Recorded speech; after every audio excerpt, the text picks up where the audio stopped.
What's up les gars, j'espère que vous allez bien. C'est pas mal ce POV là. Bon, comment vous expliquer? La sèche est finie, donc on va parler de plein de choses. Mais tout d'abord, j'ai reçu, du coup, mes deux objectifs. Celui qui est là, et celui que j'avais déjà avant, que j'avais testé dans l'ancienne vidéo. Il y en a beaucoup qui m'ont demandé tout ce qui est référence, etc. Du coup, je vais rapidement vous expliquer un peu. Donc comme vous avez pu le voir, là j'ai pris un objectif vraiment grand angle de très loin, tout simplement pour vlog, même pour la voiture, c'est mieux d'avoir un grand angle. Là j'ai plein de projets en tête, plein de sports à vous faire découvrir, de trucs que je fais en fait dans la vie de tous les jours, qui peuvent être sympas aussi pour YouTube, pour me diversifier un peu du bodybuilding, même si c'est l'objectif et la quête principale, j'aimerais bien aussi, comme je vous l'ai dit, faire plein d'autres choses. Donc j'ai investi dans ce petit objet. Donc c'est un 11-20 mm de chez Tamron en 2.8, un truc comme ça. Donc ça va vraiment me permettre pour les vlogs d'être hyper créatif en quelque sorte. Je suis à un avant-bras de l'objectif et c'est ça qui est bien justement, c'est qu'on me voit en entier.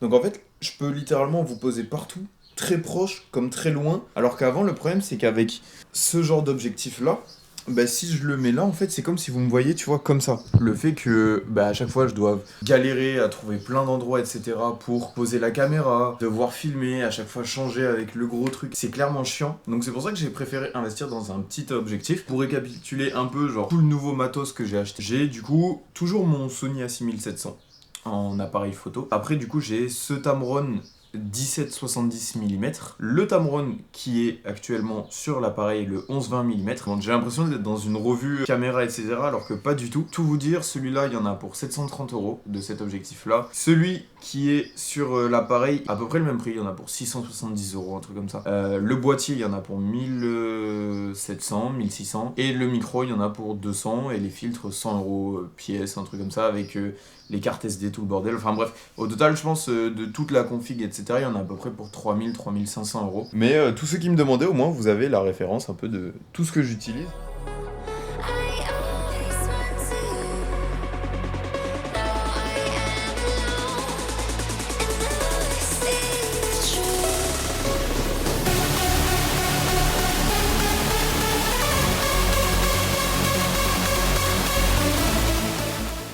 Bon, maintenant qu'on a fini de faire l'influenceur un peu appareil photo, on va tout simplement parler de la sèche, du body, etc. Parce que c'est quand même la chose la plus importante, les gars, dans notre aventure. La sèche est finie. Pourquoi elle est finie et pourquoi je m'arrête là? Telle est la question. Non, en vrai, plus sérieusement, actuellement, je suis à 74,5 kg, un truc comme ça. Littéralement, les gars, regardez-moi ça. Un double biceps comme ça, j'en ai jamais fait de ma vie. J'en ai jamais fait de ma vie. Je n'ai jamais été aussi beau et aussi propre alors que j'ai repris du poids. Ok, la sèche s'arrête là. Je suis pas le mec le plus veineux, même si à l'entraînement, vous allez voir, j'ai des veines là, etc. Mais ce qu'il faut retenir, c'est que pourquoi aller plus loin dans la sèche? Ok, ça m'aurait permis d'avoir quelques veines en plus, quelques stries en plus pour des photos Insta. C'est cool, ça fait des vues, ça fait des abonnés. Mais en soi, je m'en fous. Comme vous le savez, moi, je suis là pour concourir en bodybuilding, je suis là pour faire du muscle, travailler les points faibles. J'aurais dû me couper un peu socialement pendant l'été pour continuer ma sèche et la pousser un peu plus. Et c'est pas du tout ce qui m'intéresse, sachant que je savais très bien que j'allais repartir en surplus après l'été pour travailler les points faibles. Donc on a décidé, avec mon coach, de stopper la sèche maintenant et de partir un peu sur une base de maintien. Même si on a quand même bien séché, je vais pas vous mentir que ça m'a redonné confiance en moi, redonner envie d'aller m'entraîner, de refaire du contenu, etc. De toute façon, vous l'avez vu. Et en vrai, avoir perdu 14 kilos, mais en mensuration, épaisseur, etc., faire quasiment la même chose, c'est juste impressionnant. Beaucoup de gens sont choqués des résultats de ma sèche, même moi le premier au final, je vais pas vous mentir. Après voilà, je sais que je peux mieux faire et j'ai surtout hâte des prochaines sèches pour voir à peu près ce que ça donne. Là, du coup, on est un peu reparti sur une phase de maintien. Donc j'étais à 2200 calories et 2000 calories pour ma sèche. Actuellement, je suis remonté à 2500 et 2300. Le point qui change un peu, c'est que certes j'ai plus de glucides, mais j'ai aussi beaucoup plus de lipides. Et on va pas se mentir, pour ceux qui savent pas trop, quand tu fais une sèche depuis 6 mois et que t'es très bas en lipides, bah en fait tes hormones ils sont KO. Oh le bruit. Ta sexualité en général, t'y mets littéralement un terme en fait. T'y coupes un terme parce que tu peux plus faire grand chose, parce que t'es tout le temps fatigué, t'as plus du tout d'énergie, t'as plus envie, t'as plus rien. Et le fait de revenir en quelque sorte dans cette phase de maintien, de remanger un peu, etc. Mais forcément, ça te rebooste tout et ça se voit en fait, ça se voit même sur moi, ça se voit sur ma façon de parler avec les gens, sur mon visage, sur mon épanouissement. Et c'est là où tu te dis, ok, la nourriture, en fait, ça impacte vraiment ta santé. Au-delà d'un physique, ça impacte énormément de choses. Et je ne le savais pas jusqu'à faire un truc aussi sérieux. En fait, moi, je suis juste abasourdi et passionné par le fait de me dire que, ok, un aliment, ça peut te donner ça. Et ça peut changer ton humeur, etc. Et je suis là en mode, waouh, c'est quoi ce truc de ouf, tu vois. Mais voilà, donc on a re-up les cales, j'ai le droit à un cheat par semaine pour aussi profiter de l'été. Je reste toujours à 15 000 steps par jour, même si je sais très bien que je vais en faire plus. Pourquoi ? Parce que déjà, moi j'ai un taf qui me permet de faire tous mes steps comme ça. Je vais beaucoup sortir cet été, pareil à la plage, etc. Donc tu vas marcher, tu vas beaucoup faire d'activités. C'est chaud et jour très longtemps, voire même jusqu'à 22h, 23h. Donc pour marcher, t'as aucun souci. Donc au final, les steps, ça va être très facile. Donc ça me permet de garder un métabolisme actif, de continuer toujours à bombarder les cales, fonctionner, etc. Sans forcément prendre trop de gras. Ça, c'est super intéressant aussi. Donc phase de maintien cet été pour profiter un peu de l'été, profiter des amis, etc. Pour repartir sur un off-saison de septembre à mars ou avril et peut-être faire une prépa compète 2026, fin 2026. Si mon physique le permet, si on a réussi à travailler les points faibles, etc. Ça, on va le voir justement pendant l'entraînement. Je vais vous parler un peu de toute la nouvelle programmation qu'on a faite avec mon coach Flo. Mais je suis aussi content d'avoir fini la sèche, même si j'aurais peut-être voulu la pousser un peu plus pour me dire, ok, là j'ai des veines sur les cuisses de bâtard, tu vois, genre je suis trop heureux, etc. Le fait, tu vois, par exemple, de squeeze ta jambe et de voir genre tous les stries et tout sur ta jambe, ça me fascine de fou furieux. Je suis là en mode, waouh. Le but cet été, ça va être de profiter, de maintenir, d'améliorer la qualité de mon muscle, de travailler d'une façon différente pour tout simplement retrouver la hype aussi d'aller à l'entraînement. Hey, I heard you are a wild one. Ooh, if I took you home and be your woman, show me how you do. I wanna shut down the club with you. Hey, I heard you like the wild ones, wild ones, wild ones. Ok, donc là les gars, en quelque sorte, on est un peu passé sur un nouveau programme. Habituellement, là, depuis quasiment un an, je travaillais uniquement en force, donc avec des fourchettes de répétition très légères, très peu aussi de séries, pour justement avoir beaucoup plus de force, charger plus lourd et construire beaucoup plus de muscles, car on était un peu au début de mon évolution et il fallait absolument que je construise une base qu'on a bien réussi à faire. Sauf que maintenant, l'été arrive, je recommence un peu à remonter en calories, mais mon système nerveux, depuis un an, je le tabasse comme pas possible. Du coup, on a trouvé un peu une alternative d'augmenter le volume des entraînements, de favoriser un peu plus la contraction, de baisser un peu les charges et de travailler de façon un peu plus intelligente le muscle. Donc au niveau de mon programme, ça n'a pas tellement changé en quelque sorte au niveau de la construction sur la semaine. J'ai toujours le lundi ma séance dos. Par contre, cette fois-ci, on est beaucoup plus focus sur la largeur du dos, l'épaisseur. On a réussi à bien la travailler. Mais maintenant, il va falloir chercher la largeur pour avoir un physique un peu plus esthétique et un peu plus gros pour la scène, notamment dans le bas du dos. Essayer vraiment d'avoir cette ligne encore plus en V que ce qu'elle n'est déjà et avoir un peu plus de largeur. C'est donc pour ça que là, au final, mes fourchettes de répétition et mes séries sont plus aux alentours des 3 séries par exercice.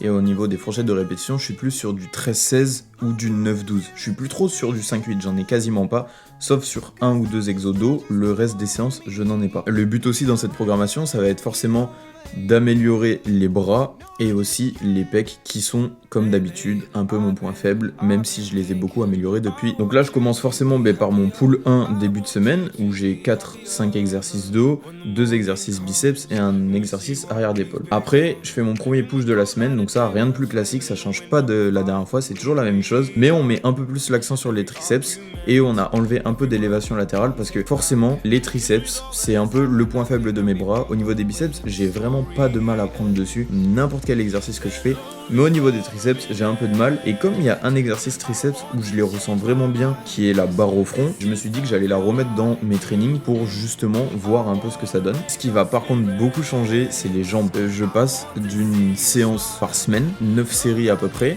à une séance par semaine, à quasiment 20 séries en plus des ischios que j'ai dans ma séance pull. Donc là, vraiment sur les jambes, le but ça va être de faire grossir tout ça, vraiment d'exploser là-dessus. Et j'ai vraiment hâte de voir ce que mon physique peut donner aussi avec beaucoup plus de jambes, beaucoup plus d'homogénéité.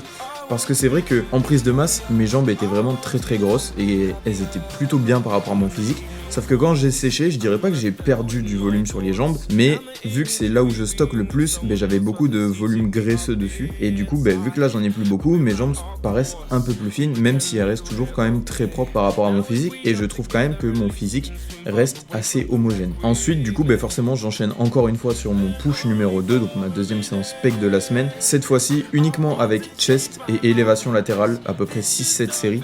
Je n'ai pas de triceps dessus parce que ma séance d'après, du lendemain, je fais les bras en biceps avec un peu d'arrière d'épaule. Alors, il faut savoir que, pareil, au niveau des techniques d'intensification d'entraînement, etc., je fais beaucoup de concentriques, beaucoup de négatifs. Dans tous les cas, vous allez pouvoir le voir là sur les clips actuellement en vidéo. Je vais vraiment chercher à contracter mon muscle, à le congestionner, à aller un peu plus lentement, à mieux contrôler les charges, mieux faire les mouvements. Parce que quand tu as enchaîné à peu près 8-9 mois de lourd, en fait t'arrives à une période où nerveusement, de 1 tu es fatigué et de 2 tu vas à la salle juste pour mettre le plus lourd possible et t'en as rien à faire de la technique, t'es un peu en mode ego lifter. Alors oui, je prône toujours cette technique, j'adore l'ego lifting, même si mon but est quand même d'engager des bonnes exécutions sur tous les exercices. Au bout de 9 mois d'habitude d'ego lifting et de charge, je me focusais plus tellement sur la technique, et le fait de revenir à ce type d'entraînement là, à me réapprendre en quelque sorte, à mieux m'entraîner, etc., avec tout ce que j'ai pu apprendre pendant ma prise de masse de l'année dernière, ça fait vraiment bizarre. Honnêtement, je vais pas vous mentir, toute cette semaine, j'ai testé ces entraînements-là, et je peux vous dire que les ressentis sont vraiment ouf, alors que mes charges sont pas du tout ouf par rapport à ce que je pouvais faire d'habitude, mais c'est aussi le but du jeu, de changer un peu de pattern, de te redonner envie d'aller à l'entraînement, de te redonner la pêche aussi. Mais par contre, le pump était juste insane toute la semaine. J'avais un putain de pump. Sur les jambes, quand je voyais par exemple 17 reps au squat, je me suis dit qu'est-ce que c'est que ça? Et en fait, j'ai réellement compris que en le faisant, je réapprenais aussi à mettre de l'intensité dans les cuisses et pas uniquement de la force, à penser uniquement aux genoux, aux douleurs que je pouvais avoir, mais vraiment là de charger léger, de faire beaucoup de reps. J'ai réappris en quelque sorte à contracter mes quadriceps et depuis j'ai vraiment des sensations de fou. Alors je sais pas si c'est un effet placebo sur le fait d'avoir changé d'entraînement, mais en une semaine j'ai réellement eu une différence sur mes quads, sur la récupération, etc. Je suis beaucoup plus fatigué après mes entraînements, alors que pourtant j'ai augmenté les cales. Par contre je dors mieux, mon système nerveux est beaucoup plus tranquille. Dans la vie de tous les jours en soi je suis moins énervé, je suis plus là en mode trop brut, etc. Je me suis un peu posé avec cet entraînement, alors je sais pas tellement si c'est réellement dû à ça ou pas, mais le fait de mieux contrôler, de mieux réfléchir à comment faire les choses, j'ai l'impression de mieux reposer mon corps, de mieux le travailler aussi. Et au niveau du pump et de l'évolution, là depuis une semaine et demie que je teste ce programme, je vois clairement une différence. Après, à voir sur le long terme si on verra un peu plus de différence, mais là le but c'est vraiment d'aller chercher une homogénéité au niveau des pecs, de vraiment les faire grossir, toujours tabasser les élévations latérales parce que t'as jamais assez de latéral d'épaule, homogénéiser pareil mes bras au niveau biceps, triceps et forcément les rendre un peu plus gros pour que sur mon double biceps de face ou même de dos n'ait pas 2 baguettes parce que forcément mon dos prend beaucoup de place. On va dire que j'ai la chance quand même d'avoir un dos qui fait que si je le travaille de façon intelligente comme j'ai pu le faire jusqu'à maintenant, je n'ai pas besoin de trop le travailler, je peux le travailler uniquement une fois par semaine, ça suffit largement, et c'est pour ça que là actuellement on se concentre uniquement sur une seule séance dos par semaine, focus sur la largeur, alors que l'épaisseur on l'a déjà acquise sur les 6 derniers mois, donc maintenant on taffe la largeur, et quand tout sera homogène, j'aurai un programme d'homogénéité sur tout le reste, même si forcément ton physique n'est jamais homogène. Au niveau des abdos et des mollets, je sais qu'il y en avait beaucoup aussi qui me demandaient. Les abdos, je fais 12-13 séries par semaine. C'est en fonction de mes ressentis, en fonction de quand j'ai envie de les faire, de quand je me sens en forme ou quoi. J'essaie généralement de les faire un jour sur 2, 3-4 séries. Je fais des crunch machines, je fais rien de bien compliqué en plus. Les mollets, je les fais une seule fois pendant ma séance jambes. Je fais 4 séries, pareil, 20 répétitions, focus, contraction, etc. Mais là, par exemple, je suis vraiment passé sur des exercices complètement différents. Avant, j'aimais beaucoup faire tout ce qui est chest press nautilus, incliné à la Smith, etc. Et là, la première semaine de cette prog, j'ai également fait ces exercices. Sauf que là, on entame la deuxième semaine. Et en fait, je repasse sur des machines Technogym, par exemple, que vous pouvez retrouver dans les fitness park ou quoi, à poulie, des trucs classiques, avec tout simplement des machines convergentes où tu charges moins lourd, mais tu as une meilleure contraction, etc. Et je fais ça pour tout, que ce soit pour les jambes, pour les pecs, pour le dos, pour les bras. Je cherche vraiment maintenant à me focus sur la contraction et à sentir mon muscle congestionné pour mieux le comprendre et mieux le faire grossir pendant l'entraînement. Donc en vrai, j'ai réellement hâte de voir ce que ça va donner sur les 2 prochains mois, sachant que forcément la prise de masse que je vais faire maintenant, avec toutes les expériences que j'ai acquises sur la prise de masse que j'ai fait l'année dernière, déjà que j'ai super bien évolué l'année dernière, cette année, en plus des évolutions que j'ai et en plus du physique que j'ai actuel, je sais très bien que là, cet été, je vais littéralement exploser physiquement. Donc j'ai vraiment hâte de voir ce que ça va donner tout ça. Je sais aussi que je vais devoir un peu travailler les fessiers et du coup les lombaires. Donc j'ai beaucoup d'hyper extension. Et les gars, j'ai un truc que j'ai jamais eu dans ma vie, dont je teste actuellement. Et je vais pas vous mentir que j'ai le cul littéralement en vrac. C'est le hip thrust. Donc je sais que c'est des exercices que je n'ai jamais eu. Mais honnêtement, ça fait archi bizarre de le faire. Mais par contre, ça fait vraiment du bien. Je ressens vraiment bien mes fessiers. Et j'ai vraiment hâte aussi, mais pareil, de muscler en quelque sorte cette partie de mon corps pour être de plus en plus homogène. Et pareil, là pour les bras, je fais en ce moment des supersets. Ça me permet un peu de changer, de travailler les bras en lourd, etc. Là, je travaille un peu plus léger, mais du coup, je fais mon premier exercice biceps avec mon exercice triceps et je fais ça sur toute une séance. Donc au final, c'est une séance qui dure à peu près 45 minutes, je dirais. Mais au niveau des ressentis et des sensations, on est vraiment sur quelque chose de littéralement abusé parce que je charge moins lourd, mais je me focus vachement sur la contraction et je vois beaucoup plus mes pecs, mes bras, épaules, mes triceps, mes jambes strier et vraiment se contracter et se congestionner quand je fais ce genre de programme. Donc je pense que c'était un peu aussi le bon moment de changer de programme. Après à voir, là le but ça va vraiment être d'exploser partout et encore une fois de choquer les gens en quelque sorte, on va dire, même si j'aime pas tellement prendre la confiance avec ce genre de mots. Tout simplement mon réel potentiel et qui sait un jour faire partie des grands. Donc on verra bien. Comment vous expliquer que cette séance, j'avais pas du tout envie de la faire. J'étais clairement en PLS, j'avais pas de force, pas d'énergie, pas d'envie. Là ça fait une semaine où j'ai pas tellement envie de faire mes séances. Je sais pas, je me suis dit qu'en fait le fait de changer de programme, le fait d'apporter du nouveau, ça allait me re-hype, me remotiver à aller à la salle. Pas du tout, c'est tout le contraire. Là je n'ai même pas envie de faire mes séances, ça me fait chier. Quand je vois mes programmes, je me dis ouais, bof, etc. Alors que je sais qu'en plus c'est des trucs que j'aime et au final, même si j'ai pas envie de les faire, je me donne à fond et je sais que j'ai des bonnes sensations, je sais que j'ai des bons ressentis. Mes perfs, elles baissent un petit peu, mais ça aussi c'est tout à fait normal parce que faut que je me réhabitue un peu au nouveau programme, etc. Mais on s'est fait une promesse en fait. Et dans ma tête, tu vois, avant d'aller à la séance, je me dis, mec, au bout d'un moment, tu vois, bouge-toi le cul. Trouve un truc, fais un truc, mais je sais pas comment dire. Mais en fait, je pense que je suis littéralement l'un des seuls Français à vlog mon parcours. Je suis littéralement l'un des seuls à faire le contenu que je fais sur Instagram, à être autant actif sur YouTube, etc. J'ai un avenir tout tracé, en fait. J'ai réussi à faire ma ligne, j'ai réussi à me tracer mon avenir, ce qui est le plus compliqué, je pense, dans ce milieu. J'ai littéralement pas le droit à l'erreur, les gars. On s'est fait une putain de promesse il y a un an, quand on a tout commencé.